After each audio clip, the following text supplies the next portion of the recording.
For years, Farrah Fawcett existed in public memory as a smile frozen in time, a poster on a bedroom wall, a hairstyle copied without understanding the woman beneath it. But Farrah Fawcett was never just an image. And now, decades after her death, the world is being forced to confront what it missed. New revelations about her final years, her private battles, and the way Hollywood treated her when the spotlight faded have reopened a story that was never truly finished. And the more people look back, the clearer it becomes. Farrah Fawcett didn't just disappear. She was pushed aside while fighting to survive. Farrah Fawcett's name became synonymous with beauty long before the world understood the cost of that label. Born on February 2nd in Corpus Christi, Texas, she grew up in a modest Catholic household where discipline, routine, and restraint shaped her early life. Her father worked as an oil field contractor, her mother stayed home, and money was never abundant.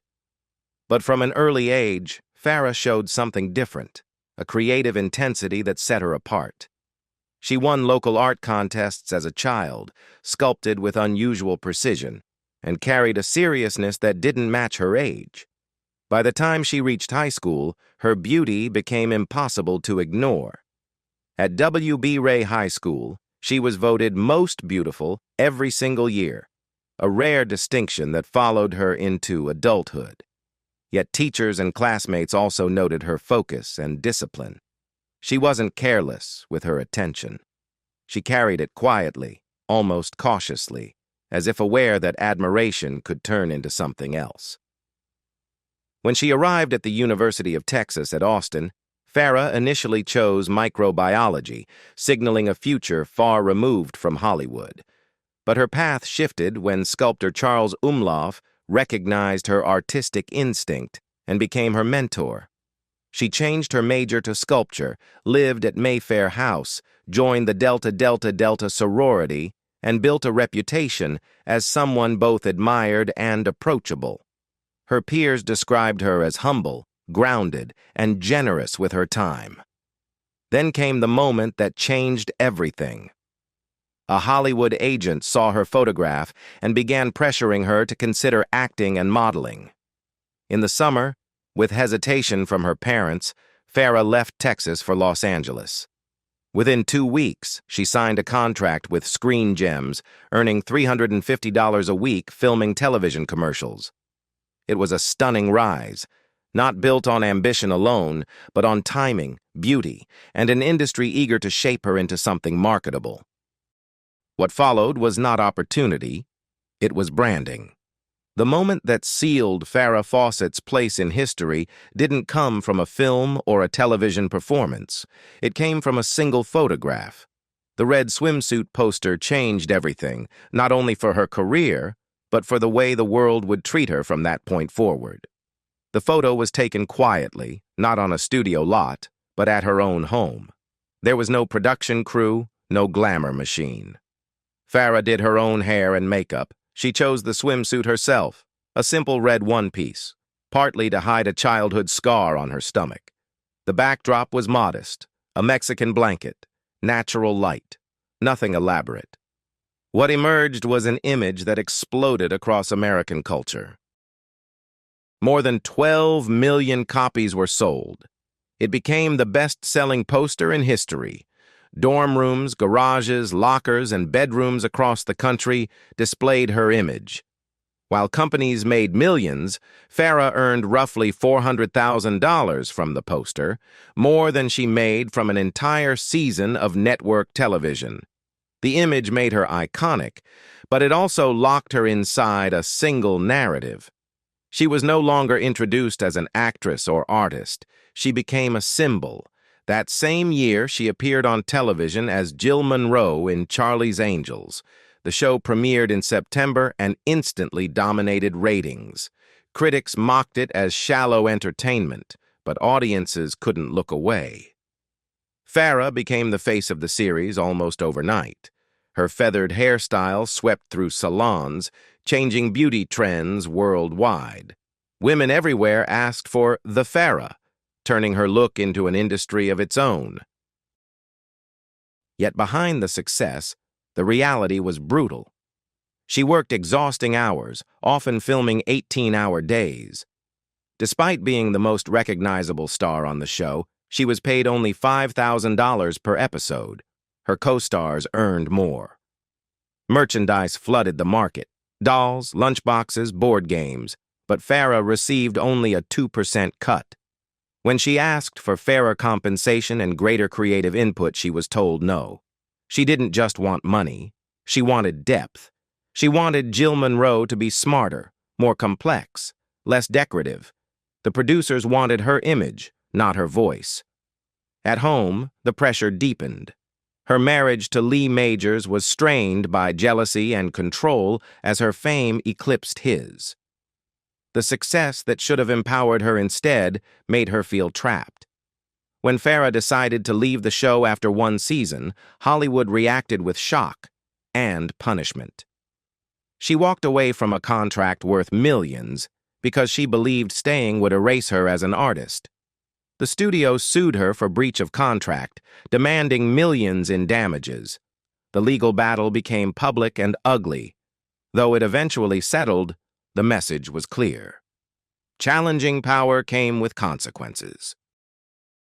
After the lawsuit, doors quietly closed, roles disappeared, studios hesitated. Farrah Fawcett, once the most visible woman on television, suddenly found herself labeled difficult. The industry that had built her image now seemed eager to dismantle her career. After leaving Charlie's Angels, Farrah Fawcett entered the most dangerous phase of her career, the moment when visibility fades. But expectations remained cruelly high. Hollywood still saw her face everywhere, but it no longer trusted her ambition. The result was a string of film roles that exposed how unforgiving the industry could be once a woman stepped out of line. Her first major post-Angels film appearances came too fast and with too little preparation. In Logan's Run, she was cast as Jessica, a role meant to project mystery and allure. Instead, critics described her performance as hollow and stiff. The film succeeded commercially, but reviews singled her out as the weakest element. It was the first public stumble after her television dominance, and it landed hard. Then came Somebody Killed Her Husband. The title alone invited ridicule. What was intended as a mystery became a punchline, with critics openly mocking both the film and her presence in it. The movie failed to gain traction, and its collapse fed a growing narrative that Farrah Fawcett couldn't carry a feature film. The damage wasn't just financial, it was reputational. In Sunburn, she attempted to break her polished image by playing a morally ambiguous character and performing her own dangerous stunts. The effort backfired.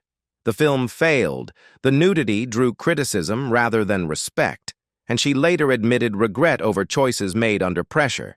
Industry whispers followed her everywhere. Each project was framed not as a risk, but as another confirmation that she had peaked too early. The lowest point came with Saturn III. The production itself was tense and uncomfortable. Farrah was pushed toward explicit material she never felt safe performing. Scenes were cut after negative reactions, but the damage remained. The film failed at the box office, earned ridicule, and once again placed the blame squarely on her shoulders. Award nominations for worst performances followed, cementing a public image she had spent years trying to escape. Behind the scenes, the emotional toll was enormous. Her marriage to Lee Majors deteriorated under the weight of her professional struggles and his resentment over her fame. By the end of the decade, they were separated. Hollywood, meanwhile, offered her fewer opportunities and less patience. Once considered untouchable, she was now auditioning for roles that barely acknowledged her past success. Financial pressure added to the strain. Bad investments drained her savings. Agents warned her that her name no longer guaranteed box office returns. At one point, she was forced to consider soap operas simply to stay afloat. For someone who had once been everywhere, the fall was isolating and humiliating. The turning point came with The Burning Bed. The project was rejected for years before any network agreed to touch it. The story centered on Francine Hughes, a real woman who endured years of domestic abuse before setting her husband on fire while he slept. Executives questioned whether viewers would accept Farrah Fawcett, still associated with glamour, in something so dark. Farrah insisted. She rehearsed relentlessly, asked to experience physical confinement to understand fear, and committed to portraying trauma without restraint. When the film aired, it changed television. Millions watched. Silence followed. Then conversation erupted. For the first time, domestic violence was shown not as spectacle, but as lived reality. The performance earned her an Emmy nomination and redefined how the industry saw her. More importantly, the broadcast included a national hotline for abuse victims, a decision that led to real-world intervention and policy discussions. Farrah had crossed a line Hollywood rarely allowed women to cross. She became essential, not ornamental. She followed it with extremities, first on Broadway and then on screen. The material was brutal. Night after night, she endured physical confrontations that left real bruises. Security guards stood near the stage because audiences struggled to separate performance from reality. The emotional cost was severe. She required therapy just to continue performing. Yet critics responded with respect. The film earned her a Golden Globe nomination and proved that audiences were willing, even eager, to follow her into darkness. Then came Small Sacrifices. This time, Farrah portrayed Diane Downs, a real mother who shot her own children. She studied court transcripts, news footage, and psychological evaluations to avoid caricature. The result was chilling. Viewers were disturbed. Critics were stunned. Another Emmy nomination followed. By now, the transformation was undeniable. Farrah Fawcett had become a dramatic actress capable of carrying stories most performers avoided. But the cost was cumulative. These roles demanded emotional excavation with no protection afterward. There was no support system for actors after playing trauma. She absorbed the weight alone. At the same time, her personal life remained unstable. Her relationship with Ryan O'Neal oscillated between devotion and chaos. Alcohol, anger, and volatility filled their home. Their love was intense, but so were their fights. Fights so severe that their young son once begged them to stop. Farrah Fawcett learned she was sick at an age when many believe the hardest battles are behind them. The diagnosis came quietly, but carried devastating weight. Anal cancer, a rare and aggressive disease. At first, she told only a small circle. She didn't want sympathy. She didn't want spectacle. She wanted control, something Hollywood had denied her for years. Treatment began immediately. Radiation, chemotherapy, pain she did not dramatize in public. What broke her trust wasn't the illness itself, but what followed. Employees at the medical center accessed her private records without authorization. Her diagnosis was leaked, sold, printed. The most personal details of her life became headlines. Investigations later revealed that one staff member had accessed her records hundreds of times. For Farrah, it was a second violation, quieter than fame, but just as cruel. On her 60th birthday, doctors told her the cancer was gone. She allowed herself a moment of hope. She began imagining work again, life again. But within months, the disease returned, this time spreading to her liver. The prognosis changed. The fight became longer, harder, and lonelier. Farrah decided to do something few celebrities had ever done. She documented everything, not for attention, but for truth. With her friend Alana Stewart, she filmed treatments, breakdowns, fear, exhaustion, and resolve. When asked if the camera should stop during moments of extreme pain, she refused. She said this was what cancer looked like, and people needed to see it. She traveled to Germany seeking experimental treatments unavailable in the United States. Some showed temporary promise. Others drained her physically. Through it all, she held on to small joys.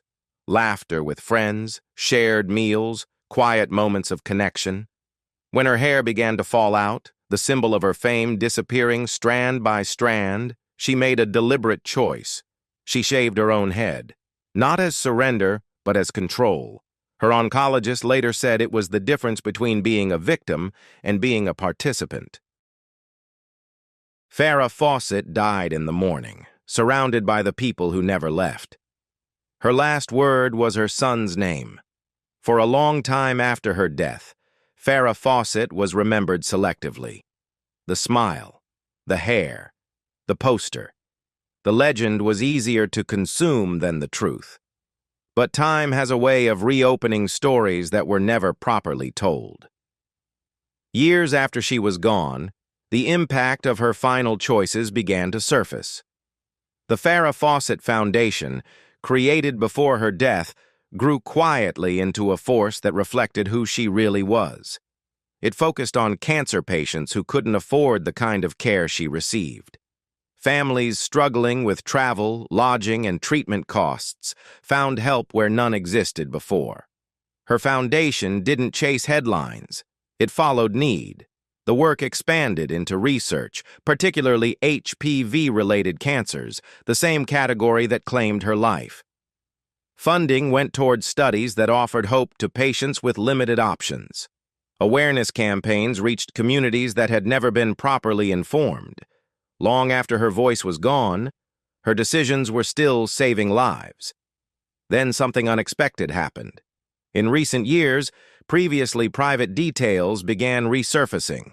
Stories about how her medical records were violated, how studios froze her out after she challenged contracts, how men who claimed to love her betrayed her when she was most vulnerable. Memoirs and interviews reopened wounds the public never saw. The narrative shifted. At the same time, her artistic work, once dismissed, gained new respect. Her sculptures sold for staggering sums. Museums revisited collaborations that were once treated as celebrity curiosities. Young artists cited her not as an icon, but as a woman who refused to be confined to one identity. Even fashion followed. Her hairstyle returned, not as nostalgia, but as homage. Salons reported a sharp rise in requests for the Farrah flip. Younger celebrities referenced her not just for beauty, but for independence. The conversation wasn't about how she looked anymore. It was about what she endured. People began asking different questions. Why was she paid less when she carried more weight? Why was she punished for wanting control? Why was her illness treated as public property? Why did it take her death for the truth to matter? Farrah Fawcett was remembered for decades as an image, but history is finally catching up with the person behind it. Do you think the industry would have treated her differently if she were fighting these battles today? If her story changed the way you see her, leave your thoughts below. And don't forget to like, subscribe, and stay with us for more stories Hollywood never wanted fully told.